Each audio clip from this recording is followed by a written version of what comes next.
సమాధానం. ఎక్కడ కొందాం చెప్పండి? మార్కెట్లో కొందామా? జ్యువెలరీ షాపులో కొందామా? ఏమా సమాధానం దొరుకుద్దా? ఇవాళ చాలామంది పేర్లు పెట్టుకుంటారు సమాధానం. చిత్రం ఏంటో తెలుసా? అసలు ఆ సమాధానం దగ్గరే అసలైన అసమాధానం. నేను చూసే దగ్గర పేర్లు పెట్టుకున్నారు కానీ సమాధానం లేదు. కానీ పరిశుద్ధాత్మ దేవుడు మనలోనికి వస్తే సమాధానానికి వ్యతిరేకంగా ఏవైతే ఉన్నాయో అవి ఆయన ఖాళీ చేస్తాడు. ఆమేన్. ఖాళీ చేసి సమాధానం అనే ఫ్రూట్ని, ఫలాన్ని ఆయన మన లోపల పెడతాడు. ఫలం అంటే మరేదో కాదు, గుణం అనండి ఒకసారి. గుణం. తర్వాత ఏంటిదమ్మా? దీర్ఘశాంతం. ఆమేన్. అదొక ఫలం అంటండి. ఫలంలో అదొక భాగం. ఇది పరిశుద్ధాత్ముడు పెడతాడు మనలో. ఏం పెడతాడు? దీర్ఘశాంతం. కొంచెం ఓర్చుకోవా, నేను చెప్తున్నానుగా, ఓర్చుకో. అలాగే ఫ్యామిలీస్ ఉన్నారు కాబట్టి ఫ్యామిలీస్ గురించి చెప్తున్నాను నేను. మమ్మీ వచ్చేయమంటావా? హలో, నేను ఇటు పారి గోడ అయిపోయి మాట్లాడుతున్నాలే. ఆయన లేడు. ఎందుకురా? నన్ను తిట్టాడు. ఏమని తిట్టాడు? ఏంటి? నిన్ను నన్ను కలిపి తిట్టాడో? అవునా? నన్ను కూడా తిట్టాడా? అదే వచ్చే అయితే బాంచేత కబడదారు చూసుకోమా. వచ్చే, నేనున్నా, వచ్చాయి. నువ్వు లేకపోతే వచ్చాయి.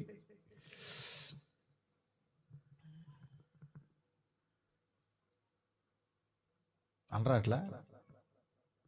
ఇప్పుడు మనం ఏం చదువుకుందాం? దీర్ఘశాంతం. దీర్ఘశాంతం. అరే కాసంత ఓర్చుకోరా పిచ్చిదానా. ఎంత ఓర్పు ఉండేదిరా నీకు? మరీ అంత ఓర్పు కోల్పోతే ఎట్లాగా? ఎవరన్నారు నిన్ను? ఎవరన్నారంట? ఆయన అన్నాడు. కొంతమంది ఆడు ఆడు ఆడు ఆడు ఈవిడు కూడా ఆడు సంగతి తేల్చేస్తా. ఆడు. మీకు వందనాలు తల్లి. దీర్ఘశాంతం ఏంటో తెలుసా? ఎవరైనా మీ ఆయనే కదరా, నీ భర్తేగా. ఒక మాట అన్నా, ఒక ముద్ద పెట్టినా ఆయనే కదరా. కొంచెం ఓర్చుకోవే బంగారు తల్లి. నువ్వు బంగారం కదూ, భలే ఓర్చుకుంటావు. నువ్వు ఎందుకు ఇట్లా టెంపర్ అయిపోతున్నావేంటి? టిఫిన్ చేసావా? టీ తాగావా? తాగలేదా? పిచ్చిదాన. అప్పుడు నేను రానా? 2 రోజులు ఉన్నా నీ దగ్గర. ఇదేంటి నేను చేస్తానంటే నేను రానా అంటావు నువ్వు? కాదమ్మా, కొంచెం ఓర్చుకుంటే దేవుడు మిమ్మల్ని దీవిస్తాడరా. నేను ప్రార్థన చేస్తాను రా మీకోసం. ఈ ఫలం ఉందనుకో, ఇలాంటి మాటలు వస్తాయి బయటికి.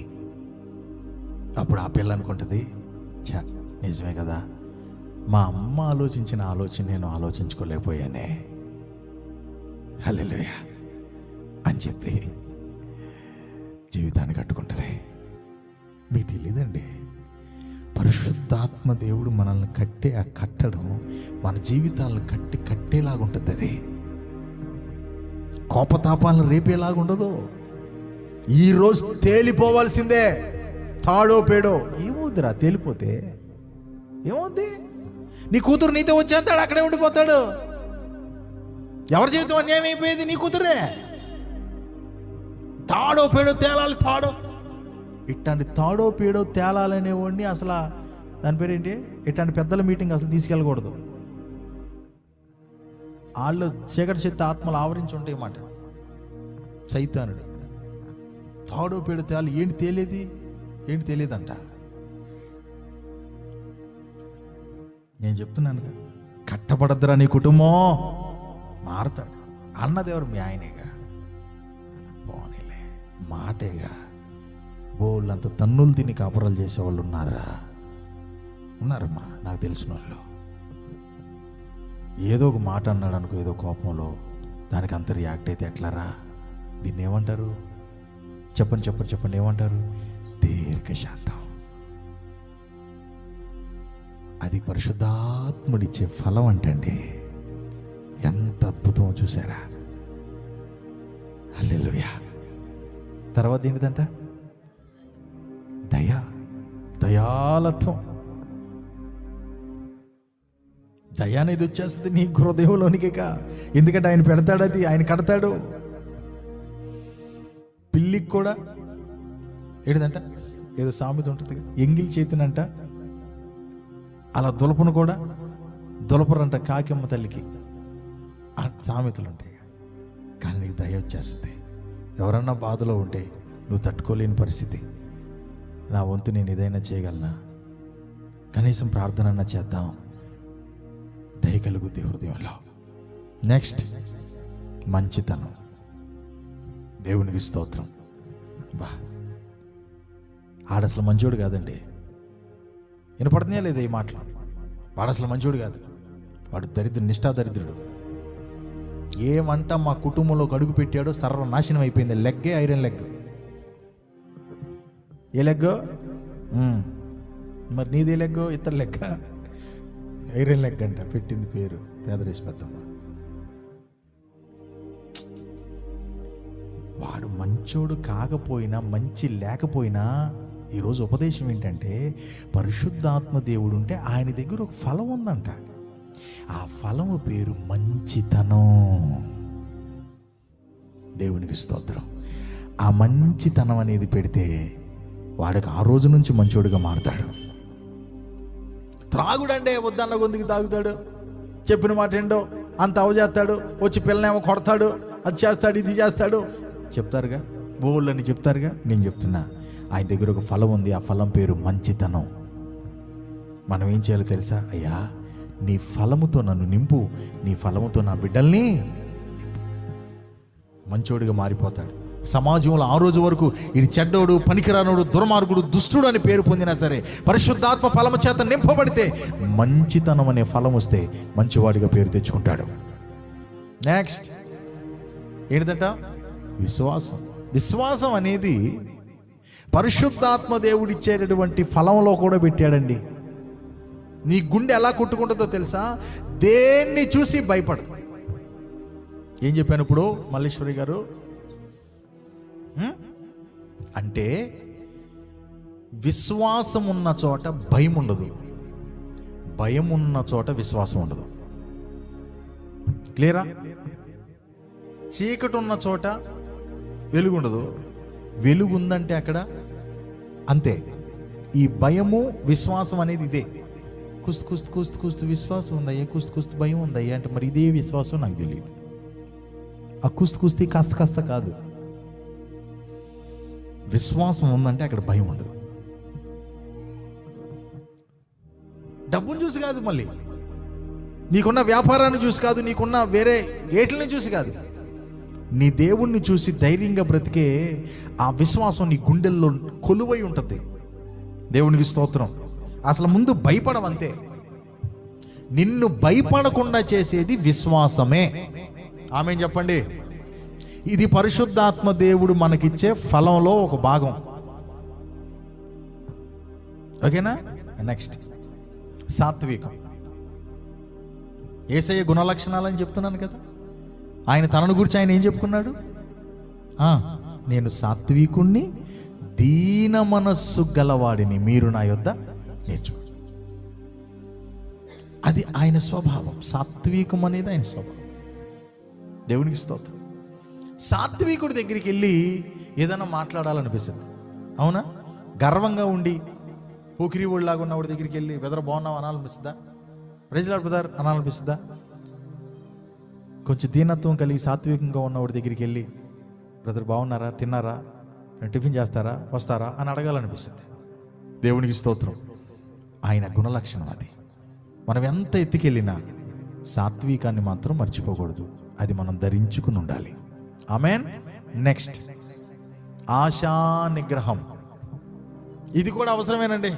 ముగించే ముందు ఏంటిదంట? కాస్త పలక నోరారా దాన్ని. అది లేదు, వాళ్ళ అస్సలు లేదు. నాన్న అన్నాడు బండి కొంటానని అన్నాడు, మరి పద వెళ్దామా అంటాడు ఇప్పుడే. ఈయన అన్నది ఇప్పుడు 10వ క్లాస్ పాస్ అయితే. వీడికి 8వ క్లాసులోనే స్టార్ట్ అయిపోయింది.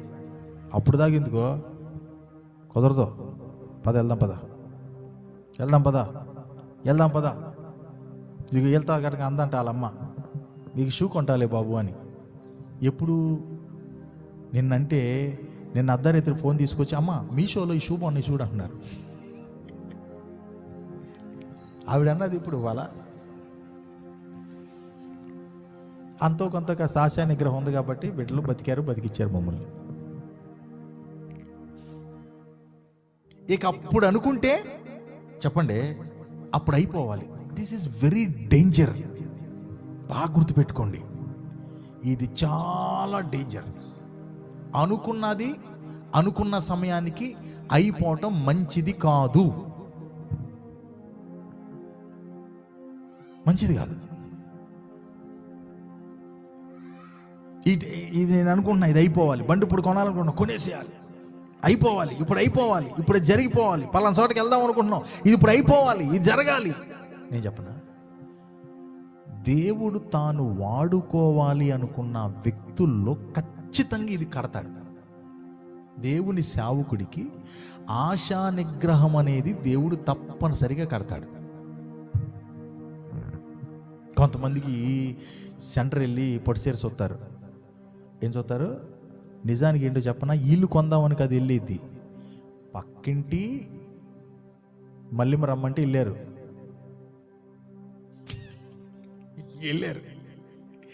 వెళ్తే ఆవిడికి ఏదో సెలెక్ట్ చేత్తు ఎలకన్నా ఒక చీర మీద పడద్ది. ఇక చూసుకో, ఆ చీర మాట్లాడద్ది, ఏంటి నన్ను కొడకుండా వెళ్ళిపోతావా? ఇక చూసుకో, ప్యానం లాగుతూ ఉంటుంది. ఈ వెళ్ళింది ఎందుకు?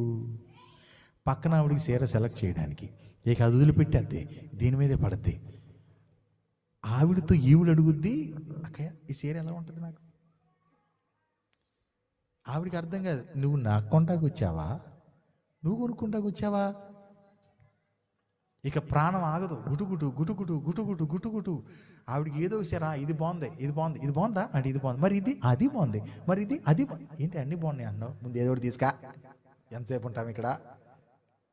ఏదో ఒకటి ఆవిడ మొఖాన్ని అంట కొట్టేసి ఇంటికి వచ్చిన తర్వాత, ఏమయ్యో ఒక 5,000. ఏంటమ్మా 5,000 ఏంటి? ఇది అన్న చెట్లకు కాదు, ఇదిగో అదే వద్దు, నేను ఎప్పుడు పడితే అప్పుడు అడగను కదా నీకు, ఎందుకు ఇప్పుడు 5,000? పని ఉందిలే, ఎందుకు షేర్ అంటే ఇవ్వడం,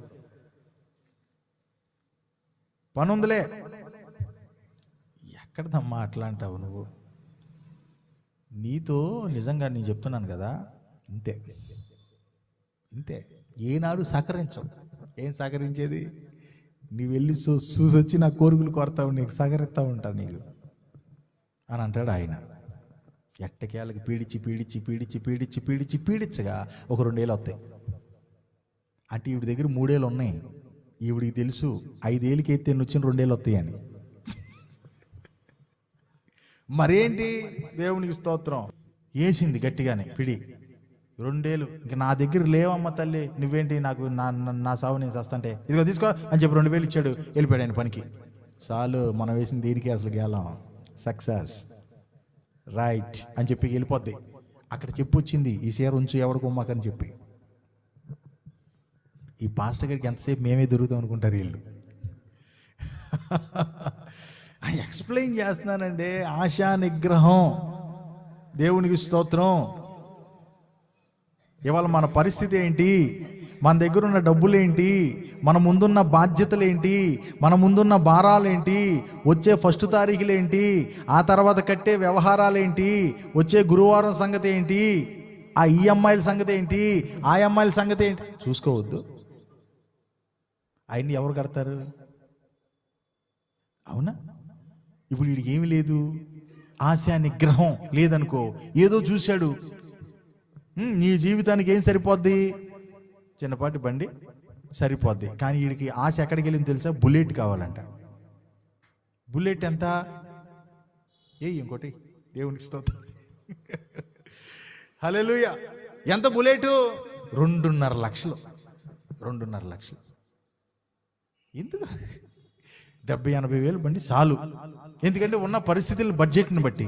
కానీ 2.5 లక్షలు పెట్టి కొనాలి. ఎందుకు? ఆశపడ్డాడంట. ఈవిడ మొదలెడద్ది, పిల్లోడు ఆశపడ్డాడులేవయ్యా, నువ్వు పడతావు అడుగు పడతాడు ఆశ. ఊడేది ఎవరి? అందరి బాగానే ఉన్నాయి. దేవునికి స్తోత్రం. అది సంగతి. కాబట్టి నాన్న, మన బాధ్యత ఏంటి, మన విధానం ఏంటి అనేది చూసుకోవాలి. ఆశా నిగ్రహం అనేది ఉందనుకో, ఆశ పడినా సరే, కనులతో చూసి అది ఆశించినా సరే, ఇప్పుడు కాదులే దేవుడిస్తాడులే. దేవునికి స్తోత్రం. ఇప్పుడు కాదులే దేవుడిస్తాడులే. పిల్లలకు కూడా నేను అదే నేర్పించుకుంటా వస్తా. వాళ్ళు చూసి కొన్ని ఆశపడతా ఉంటారు. నానా, దేవుడు ఖచ్చితంగా ఇస్తాడు. మీకేది అవసరమో అది దేవుడు ఆల్రెడీ ఇప్పుడు మీకు ఇచ్చాడు. అలాగే ఏది అవసరమో అది దేవుడు నీకు అనుగ్రహిస్తాడు. కాబట్టి ఇది ఆశా నిగ్రహం అనేది దేవుని బిడ్డలమైన మనకి ఖచ్చితంగా ఉండాల్సినటువంటి ఫలం. ఇది పరిశుద్ధాత్మ దేవుడు మనకిచ్చే ఫలం అంట. నెక్స్ట్, దేవునికి స్తోత్రం కలుగును గాక. హల్లెలూయా. మొత్తం ఎన్ని ఫలాలండి? తప్పండి, ఫలం ఒకటేనండి. ఆ ఫలంలో ఈ 9 తొనలు ఉన్నాయండి. ఆత్మ ఫలాలేవనగా చదివారా మీరు? ఆత్మఫలమేదనగా ఫలం ఒకటే. ఆ ఫలంలో ఒక్కొక్కటి ఒక్కొక్క తొన, అంటే ఒక్కొక్కటి ఒక్కొక్క అద్భుతమైనటువంటి లక్షణం ఆయన చేత నింపబడితే. ఫలం అంటే ఏమని చెప్పాను నేను? గుణం అనండి ఒకసారి. గుణం. ఆ గుణాన్ని ఆయన మొదట మనలో కడతాడు. శక్తి చేతనైనను బలము చేతనైనను కాక నా ఆత్మ చేతనే దీన్ని చేతుని ఏం చేస్తాడు? మన లోపల జరిగించే కార్యాన్ని ఆయన మొదట చేస్తాడు. ఏంటి ఆ లోపల జరిగించే కార్యం? యేసయ్యలో ఉన్న గుణ లక్షణాలని మన లోపల ఆయన కడతాడు. దేవునికి స్తోత్రం. మనం నిన్న మొన్న ఏం మాట్లాడుకున్నాం? వరాలను గురించి మాట్లాడుకున్నాం. ఈ వరాలు అనేది ఏంటిది అంటే మనలో కట్టేవి కాదు, మన ద్వారా జరిగించేవి. దేవునికి స్తోత్రం. ఫలం అంటే ఆయన గుణం అంటే మన లోపల కట్టేది. వరం అంటే మన ద్వారా దేవుడు జరిగించేది. క్లియర్ అయిందా మీకు? దేవునికి స్తోత్రం కలుగును గాక. కాబట్టి ప్రియ దేవుని బిడ్డలారా, ఈ విషయాలన్నీ నేను మీకు ఎందుకు చెప్తున్నానంటే పరిశుద్ధాత్మ దేవుడు మనకు అంత అవసరం. ఆమేన్. ఇప్పుడు ఈ గుణాలన్నీ కలిగిన ఒక వ్యక్తి ఎలా ఉంటాడు? మనం చదువుకున్న ఈ 9 గుణాలు కలిగిన ఈ వ్యక్తి ఎలా ఉంటాడండి? జస్ట్ లైక్ యేసయ్య లాగుంటాడు. దేవునికి స్తోత్రం. యేసయ్య గురించి పాడావు, యేసయ్య గురించి మాట్లాడావు, యేసయ్యకి ప్రార్థన చేసావు. ఇదే అనుభవం తెలుసా? నిన్ను నీవు పరిశుద్ధాత్మ దేవునికి అప్పగించుకుంటే యేసయ్యలాగా మార్చబడే అనుభవం. దేవునికి స్తోత్రం. దేవుడి మాటలు మన వెనుకల్లో దీవించి ఫలింపులోనికి మనల్ని నడిపించునుగాక. కళ్ళు మూసుకుందాం, ప్రార్థన చేసుకుందాం.